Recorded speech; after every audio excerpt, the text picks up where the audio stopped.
जय श्री राधे, जय श्री कृष्णा, जय श्री कपिल मुनि जी महाराज। हमने आपको अभी तक कपिल मुनि आश्रम के 2 भाग दिखाए थे।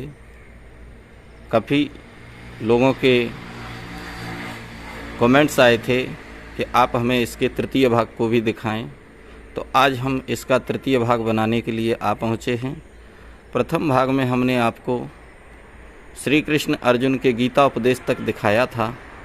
द्वितीय भाग में जब हम आए तो हमें सबसे पहले लड्डू गोपाल की बड़ी ही मनोरम झांकी के दर्शन होते हैं। देखें, ये हमारे लड्डू गोपाल जी हैं। इसके बाद जब आगे बढ़ते हैं तो आगे बढ़ने पर देखते हैं कि वसुदेव और देवकी को कंस ने जब कारागार में बंद कर दिया था, क्योंकि आकाशवाणी ने ये बता दिया था कि देवकी का अष्टम गर्भ ही तेरा काल होगा। तो जब कारागार में बंद कर दिया, 7 बालक लगातार कंस के द्वारा मारे गए, जिनमें से 6 बालक तो उसने स्वयं ही मारे थे और 1 को रोहिणी के गर्भ में भेज दिया गया था, जिसका नाम बाद में बलराम पड़ा था। इधर 8वें गर्भ में जब आए तो उसी समय भगवान कृष्ण ने अपने विष्णु रूप में चतुर्भुजी अवतार के दर्शन कराए। दोनों ने दर्शन पाए, बड़ा ही मनोरम दृश्य दिखाया गया। और चतुर्भुजी रूप में ही भगवान ने कहा था कि हे वसुदेव जी, मेरा जन्म होते ही मुझे गोकुल में पहुंचा देना। उसी समय वसुदेव ने कहा था कि हे प्रभु, मैं तो कारागार के अंदर बंद हूँ, मैं तुम्हें कैसे पहुंचा सकता हूँ। तब भगवान कृष्ण ने कहा कि आप इसकी चिंता न करें। और हकीकत है, जब भी व्यक्ति के सामने परमात्मा आ जाता है तो उसके सारे बंधन छूट जाते हैं। तो जब तक प्रभु जेल में रहे तब तक वसुदेव देवकी के बंधन भी छूट गए, जेल के ताले भी खुल गए। और जैसे ही उन्हें गोकुल में पहुंचाने के बाद वापस आए तो जेल के ताले पुनः ज्यों के त्यों बंद हो गए और हथकड़ी बेड़ियां भी लग गईं। ये वही दृश्य दिखाया गया, कभी भी आएँ और देखें। इसके बाद चलते हैं आगे।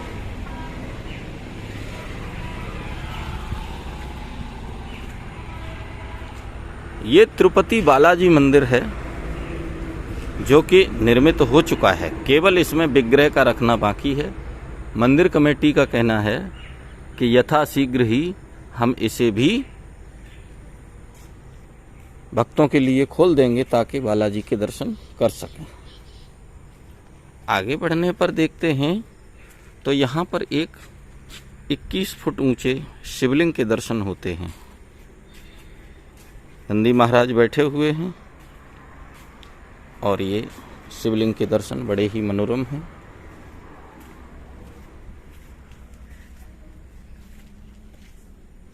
आप भी कभी आएं और दर्शन का सौभाग्य प्राप्त करें।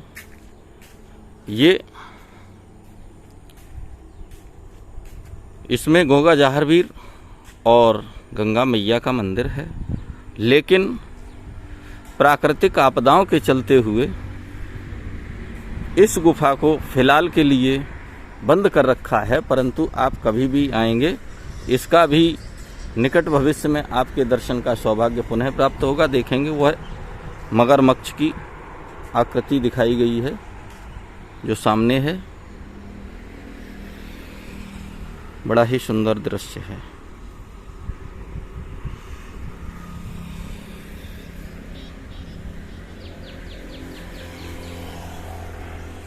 प्राकृतिक छटा भी यहाँ पर निराली है, देखने के लिए दूर दूर से भक्त आते हैं। जैसा कि मैंने आपको प्रथम भाग में इसकी लोकेशन के बारे में भी बताया था आपको। और ये क्रिश्चियन धर्म से मैरी बनाई गई हैं। इसके बाद आगे बढ़ते हैं, ये सिख धर्म से गुरु नानक देव जी हैं। ये हमारे भोलेनाथ विराजमान हैं। आगे बढ़ते हैं। प्राकृतिक छटा इतनी सुंदर है कि यहाँ पे मन मोह लेती है भक्तों का जब भी आते हैं तो।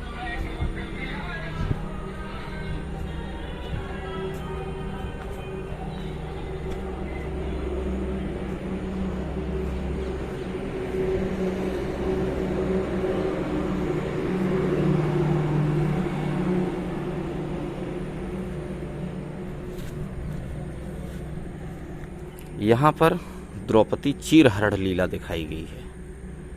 देखेंगे किस तरीके से कृष्ण जी चीर को बढ़ा रहे हैं।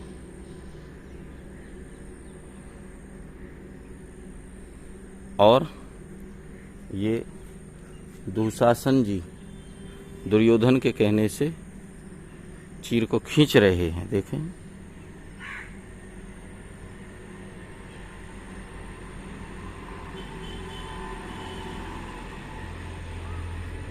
और इधर ये पांचों पांडव बैठे हैं। तो इस कहानी से हमें यही शिक्षा मिलती है, कभी भी जुआ नहीं खेलना चाहिए, क्योंकि ये परिवार को नाश की ओर ले जाता है, उन्नति की ओर नहीं। और इधर ये भीष्म पितामह गुरु द्रोणाचार्य और कृपाचार्य जी बैठे हैं। भारत का सबसे कम उम्र में वीर गति को प्राप्त करने वाला ये वीर अभिमन्यु, जिस समय अर्जुन सुशर्मा के साथ चला गया था दुर्योधन की योजना के अनुसार, उसी समय दुर्योधन के कहने पर गुरु द्रोणाचार्य ने चक्रव्यूह की रचना की। और चक्रव्यूह तोड़ना कोई भी पांडव नहीं जानता था, क्योंकि अर्जुन और कृष्ण के अतिरिक्त चक्रव्यूह उस दल में कोई नहीं तोड़ना जानता था। एक बार अर्जुन सुभद्रा को चक्रव्यूह के बारे में कथा सुना रहे थे, तो उन्होंने 6 द्वार तक की कथा सुना दी थी। 7वें द्वार की कथा का नंबर जैसे ही आया, वैसे ही सुभद्रा जी को नींद आ गई थी। जब नींद आ गई तो बालक केवल 6 द्वार ही सुन पाया था। इसीलिए अभिमन्यु ने कहा था धर्मराज से कि मैं 6 द्वार तो तोड़ सकता हूँ, लेकिन बाहर निकलने का रास्ता मुझे नहीं पता है। तब पांडवों ने कहा कि अगर तुम 6 द्वार तोड़ दोगे तो 7वें द्वार को तो हम भी तोड़ लेंगे। परंतु जयद्रथ ने जो शंकर जी से वरदान प्राप्त किया था, उसके अनुसार बाकी पांडवों पर अकेला जयद्रथ भारी पड़ गया और ये बालक अकेला घिर गया। 7 महारथियों ने मिलकर के इसकी हत्या कर दी थी। तो हमेशा यही ध्यान रखना चाहिए कि जब भी हमारी कोई भी माँ या बहन गर्भवती हो, तो उस समय सुंदर सुंदर चरित्रों को ही सुने, और उसे जब तक पूरा न सुन लें तब तक सोने का प्रयास न करें। अन्यथा गर्भस्थ शिशु का ज्ञान अपूर्ण रह सकता है, जिस प्रकार अभिमन्यु का रह गया था।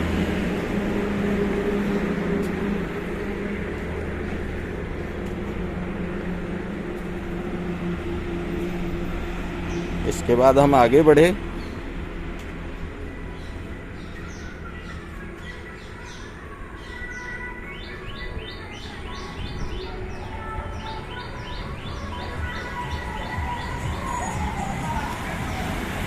जब माता सीता का हरण हुआ था, उसी समय भगवान राम खोजते खोजते जब माता सबरी के आश्रम पर पहुँचे, तो सबरी के आश्रम पर जाकर के देखा, सबरी ने सुंदर सुंदर बेर छांट कर रखे थे अपने प्रभु के लिए, क्योंकि मतंग मुनि ने बताया था कि एक न एक दिन तुमसे विष्णु श्रीहरि जब मनुष्य रूप में राम अवतार लेंगे तो आपके पास अवश्य आएंगे। तो उसी प्रतीक्षा में सबरी ने सारी उम्र गुजार दी थी। जैसे ही भगवान राम पहुँचे सबरी आश्रम में, वहाँ पर उन्हें नवदा भक्ति का उपदेश दिया, और उस भक्ति में ही लीन होकर के वह नृत्य करते करते भगवान राम के सामने ही प्राणांत कर दिया था।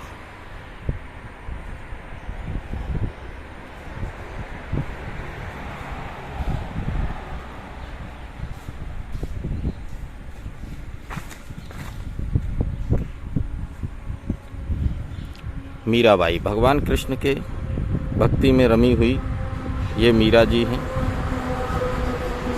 देखेंगे किस तरीके से एक तारा बजा रही हैं, और मेरे तो गिरधर गोपाल दूसरों न कोई, यही धुन हमेशा गुनगुनाती रहती थीं। आगे बढ़ने पर देखते हैं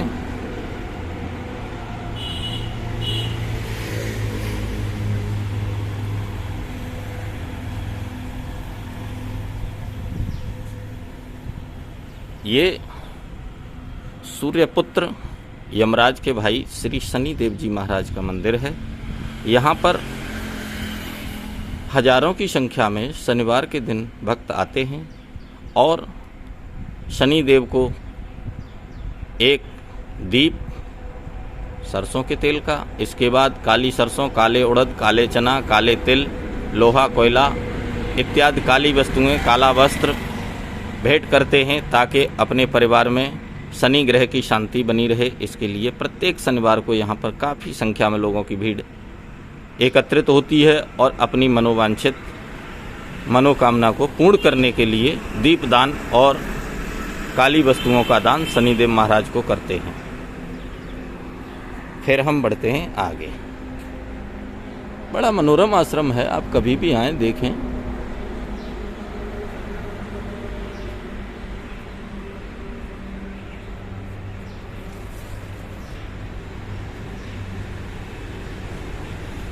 यहाँ पर शिव जी के परिवार के दर्शन होते हैं। पूरा परिवार है, देखेंगे। ये मैया का सिंह है, ये वृक्ष खड़ा है। यहाँ पर कार्तिकेय जी भोलेनाथ की गोदी में, गणेश जी गोदी में बैठे हैं, कार्तिकेय जी खड़े हैं, मैया जी बैठी हैं, भोलेनाथ बैठे हैं और मोर भी है और इधर नंदी महाराज भी विराजमान हैं। भोलेनाथ का ही एक ऐसा परिवार है जिसमें सभी लोग एक साथ रह सकते हैं। क्यों कि सिंह और नंदी ये दो एक जगह नहीं रह सकते, परंतु यहाँ इतनी एकता है कि फिर भी रहते हैं। मोर और सर्प, चूहा, तो सबसे बड़ी एकता अगर देखी जाए तो केवल भोलेनाथ के ही परिवार में है, जो कि देखने के लिए मिलती है। एक दूसरे के विरोधी होते हुए भी कोई किसी से बोलता नहीं है। भोलेनाथ के परिवार को देखने के बाद जब हम आगे बढ़ते हैं तो यहाँ पर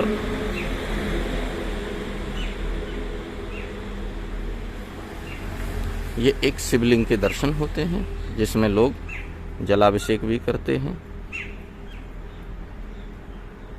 और जलाभिषेक करने के बाद अपनी मनोकामना पूर्ण करते हैं, मन व इच्छा वरदान पाते हैं भोलेनाथ से। फिर हम इस प्रकार अब पूरे आश्रम का दर्शन करने के बाद जिस द्वार से हमने और आपने प्रवेश लिया था, फिर उसी द्वार से पुनः वापस निकलते हैं और वापस निकलने के बाद जीटी रोड पर पहुंचते हैं और हमें जहां भी जाना होता है वहां के लिए अपना वाहन सुविधा, जो अपने निजी वाहन से आते हैं वो निजी वाहन से, और प्राइवेट वाहन जिनके पास निजी वाहन नहीं है वो अन्य यातायात के साधनों का उपयोग करते हुए अपने गंतव्य स्थान की ओर प्रस्थान करते हैं।